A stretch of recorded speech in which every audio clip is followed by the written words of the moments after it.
कम से कम एक बार बता तो देते कि आप जा रहे हैं, नहीं रहना चाहते। और कितना अच्छा हम लोग बातचीत करते थे, सब चीज करते थे। लेकिन चलिए ठीक है, अच्छे पल को हम जिंदगी भर याद रखेंगे, संजो के रखेंगे, पर कम से कम बताना तो चाहिए था। ये शब्द भले ही तेजस्वी यादव के रहे हों, लेकिन भावना जो है वो अमेरिका और डोनाल्ड ट्रंप पर सटीक बैठ रही है।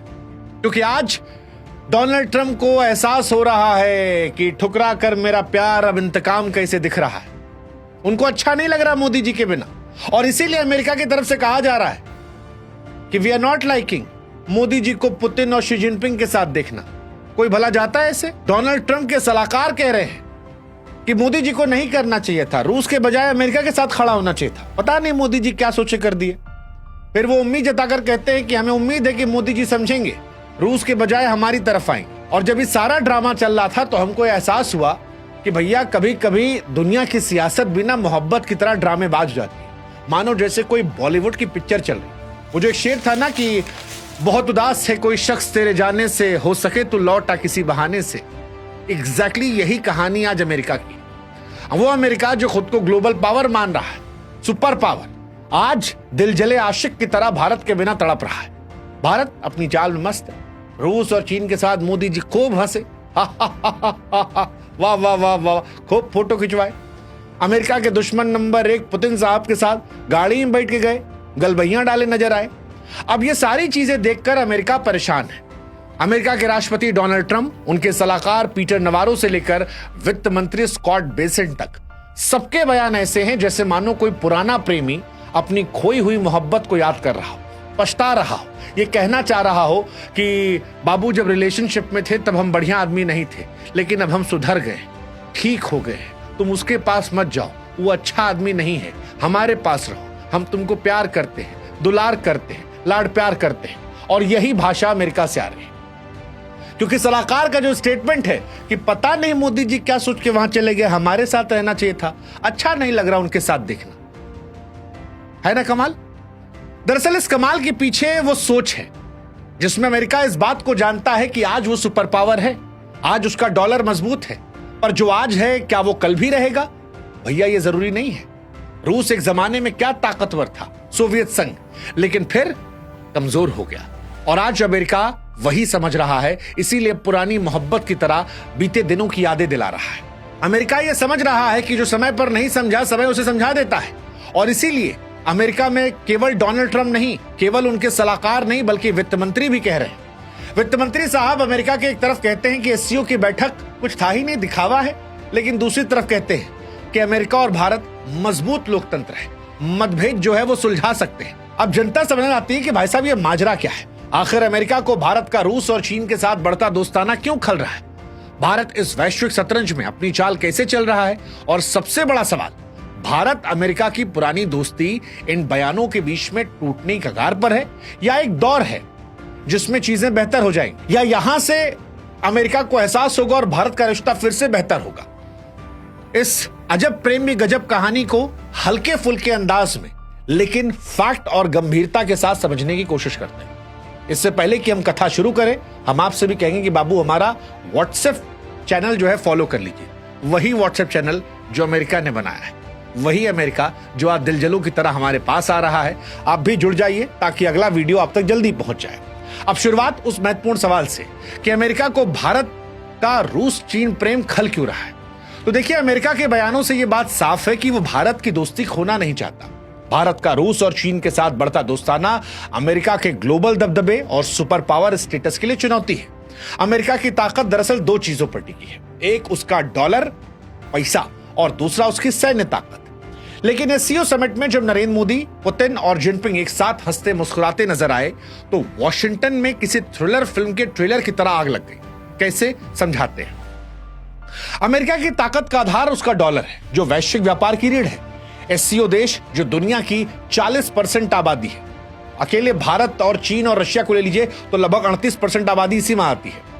अब अगर इतनी बड़ी आबादी और ऊर्जा संसाधनों का बड़ा हिस्सा ये नियंत्रित करते हैं, और अगर ये तीनों देश डॉलर की जगह किसी और मुद्रा को बढ़ावा देते हैं, तो अमेरिका की ताकत कमजोर पड़ जाएगी। रूस और चीन पहले से ही डॉलर से दूरी बनाने की पूरी कोशिश कर रहे हैं। भारत भी अगर इस रास्ते पर बढ़ गया तो अमेरिका के लिए बड़ा झटका होगा।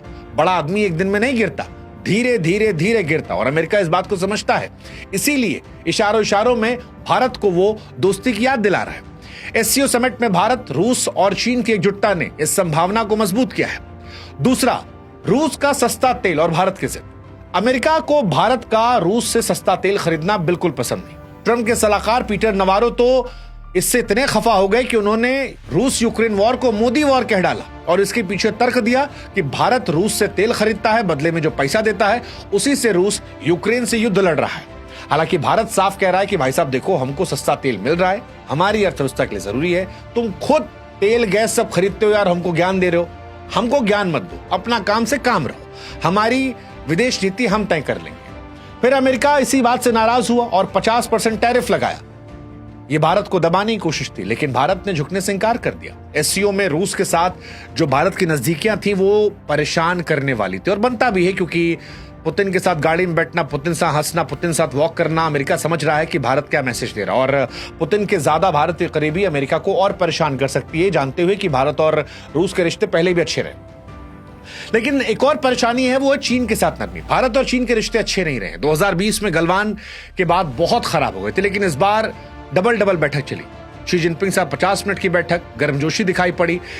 एससीओ में जो मैसेज आया वो भी पहलगाम को लेकर आया, तो चीन ने भी कोशिश की भारत को अपनी तरफ लाने की।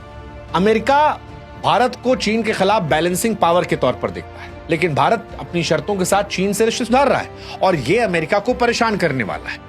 सबसे बड़ी बात यह कि एससीओ कहीं नई वैकल्पिक व्यवस्था न बन जाए, क्योंकि एससीओ समिट में जिनपिंग ने धमकाने वाली नीतियों की आलोचना की, एक नई वैश्विक व्यवस्था की वकालत की जिसमें संयुक्त राष्ट्र की भूमिका अहम हो। यह अमेरिका की एक तरफा हुकूमत को सीधे सीधे एक बड़ी चुनौती रही। ये तो अमेरिका की टेंशन है, भारत इसमें कहां पर है? देखो भाई, भारत इस टाइम चतुराई से काम कर रहा है, ना तो पूरी तरह अमेरिका के साथ है और ना रूस और चीन के सामने आत्मसमर्पण किया। भारत का ये भाई अपना काम बनता, तुम भाड़ में जाओ, जो हमारे साथ अच्छा हम भी से अच्छे। कैसे, ये समझाते हैं। हमारी रूस के साथ पुरानी दोस्ती है, दशकों पुरानी। रूस भारत का सबसे बड़ा हथियार देने वाला देश है, सस्ता तेल वो हमें दे रहा है जो लाइफलाइन हमारे लिए, और इसी दोस्ती को हमने और मजबूत किया। पुतिन ने भी अपनी साइड से एफर्ट डाले, कार में 45 मिनट तक गपशप की, कुछ प्राइवेट बात रही होगी। पुतिन ने इंडिया को अपना डियर फ्रेंड कहा। रशिया हमेशा हमारे साथ रहा। 1971 में भी जब इंदिरा जी का दौर था तब भी रशिया ने ही साथ दिया था। चीन जो रहा वो भी साथ दे रहा है। तो भारत कूटनीतिक दृष्टिकोण से चीजें बेहतर कर रहा है, प्लस भारत अपनी शर्तों को मनवा रहा है। एससीओ समिट में पहलगाम आतंकी हमले की निंदा हुई, शहबाज शरीफ मौजूद थे, मोदी जी ने भी अपने भाषण में आतंकवाद पर दोहरे मापदंड की आलोचना की। तो भारत अपनी बात रख रहा है, और ये एक तरह से अमेरिका को जवाब है, क्योंकि अमेरिका को लग रहा था कि 50% टैरिफ पे हम सकपका जाएंगे, हम उनकी बात मानेंगे, हम कहेंगे यस सर, जो कहेंगे सर आप। लेकिन अमेरिका को अब लग रहा है कि भारत दबाव में नहीं आ रहा है, और ये इंडिया के लिए एडवांटेज है, अमेरिका के लिए प्रॉब्लमेटिक है। भारत इस टाइम विदेश नीति में बढ़िया तरीके से चल रहा है, और यहीं से भारत अमेरिका रिश्तों को लेकर प्यार, तकरार और तलाक की कहानी आ रही है। भारत और अमेरिका के रिश्ते जो हैं इस वक्त अपने सबसे निचले स्तर पर हैं। ट्रंप की टैरिफ नीति और भारत की रूस चीन के साथ नजदीकी ने इस दोस्ती में दरार डाली। अब सवाल ये कि रिश्ता टूटेगा? और जवाब शायद नहीं। क्यों? क्योंकि अमेरिका और भारत दुनिया के दो बड़े लोकतंत्र हैं। स्कॉट बेंसन ने कहा दोनों अपने मतभेद सुलझा सकते हैं, जो एक इंडिकेशन है कि आप रिश्ते ठीक कर लीजिए। भारत अमेरिकी रिश्तों को 21वीं सदी का परिभाषित रिश्ता बताया गया। ये बताता है कि दोनों चाहते हैं कि चीजें ठीक हो जाए, बस हमारी शर्तें ज्यादा मान ली जाए। भारत क्वाड का अहम हिस्सा है, जो चीन को बैलेंस करने की रणनीति का हिस्सा है। भले ही ट्रंप की नीतियों ने तनाव बढ़ाया हो, लेकिन भारत और अमेरिका लंबे समय से एक दूसरे से जुड़े हैं। प्लस डोनाल्ड ट्रंप जिंदगी भर के लिए नहीं है। अगर अमेरिका में प्रशासन चेंज होता है तो भारत अमेरिका के रिश्ते फिर बेहतर हो जाएंगे। ट्रंप जिंदगी भर वहां नहीं रहने वाले, वैसे भी उनके यहाँ 4 साल का हिसाब किताब होता है, उसके बाद उनका राष्ट्रपति थैंक यू हो जाएगा। 2 टर्म मिलता है, एक टर्म वो पूरा कर चुके हैं, सेकेंड टर्म में 4 साल बाद ट्रंप गायब, तो वहां से रिश्ते बेहतर हो सकते हैं। हालांकि चुनौतियां हैं। डोनाल्ड ट्रंप जो है भारत पर डेयरी प्रोडक्ट और व्यापारिक दबाव को लेकर दबाव बना रहे हैं। भारत ने भी जवाब में शर्तें रखी हैं। डोनाल्ड ट्रंप ने इस मुलाकात के बाद भी ट्वीट किया था कि भारत ने जो रियायत की पेशकश की वो कम हो गई। हालांकि डोनाल्ड ट्रंप के ट्वीट में एक बात और खास थी। डोनाल्ड ट्रंप पहले कह रहे थे रूस और भारत अपनी डेड इकोनॉमी को लेकर भाड़ में जाएं, अब वो कह रहे नहीं जी, बड़ा कारोबार किया। तो स्टैंड चेंज हुआ है, झूठ बोला उन्होंने, अब पलट रहे हैं, गुस्से में पलट रहे हैं, बड़े आदमी की तरह, लेकिन पलट रहे हैं। कुल मिलाकर कहानी यह है कि भारत की बाजी अमेरिका को बेचैन कर रही है, और यह सियासी ड्रामा दिखाता है कि भारत चतुराई से काम ले रहा है। अमेरिका दिलजले आशिक की तरह तड़प रहा है। भारत ने एससीओ समिट में साफ किया, किसी के दबाव में झुकेगा नहीं। और रूस के साथ पुरानी दोस्ती, चीन के साथ नई गर्माहट, अमेरिका को कड़ा जवाब, ये सब आज भारत की रणनीतिक स्वायत्ता का सबूत है। अमेरिका को डर है कि अगर भारत, रूस और चीन में गठजोड़ मजबूत हुआ तो उसकी ग्लोबल बादशाहत खतरे में पड़ सकती है। लेकिन भारत के लिए मौका है अपनी वैश्विक हैसियत को और मजबूत करने का। अमेरिका और भारत के रिश्ते भले ही आज तनाव के दौर से हों, लेकिन दोनों देशों में बुनियादी दोस्ती, सामरिक हित उन्हें फिर से करीब ला सकते हैं। ट्रंप साहब की नीतियों ने अमर अकबर एंथोनी को मिलाया है, लेकिन भारत साफ कर रहा है कि वो अपनी शर्तों पर खेलेगा। वही जैसा कि तेजस्वी भैया ने कहा था, कम से कम एक बार बता तो देते, रहना नहीं चाहते। अमेरिका को भी शायद समझ में आ गया है, भारत को दबाने की कोशिश उल्टी पड़ गई। समय बड़ा ताकतवर है और वही हम कहेंगे, जो समय को नहीं समझता समय समझा देता है। किसी को कमजोर समझने की कोशिश मत करो, और खास तौर पर उस देश को जिसके पास 140 करोड़ की आबादी हो। सो डियर डोनाल्ड ट्रंप, फिलहाल आप दिल जले बने हैं। उम्मीद करते हैं कि मोहब्बत में आप सॉरी बोलेंगे, फिर से दिल वाले हो जाएंगे, और इंडिया अमेरिका के रिश्ते जो हैं वो शायद वक्त के साथ थोड़े बेहतर हो जाएंगे। और जो नहीं समझा उसके लिए हमने पहले भी कहा था, समय उसे समझा देता है।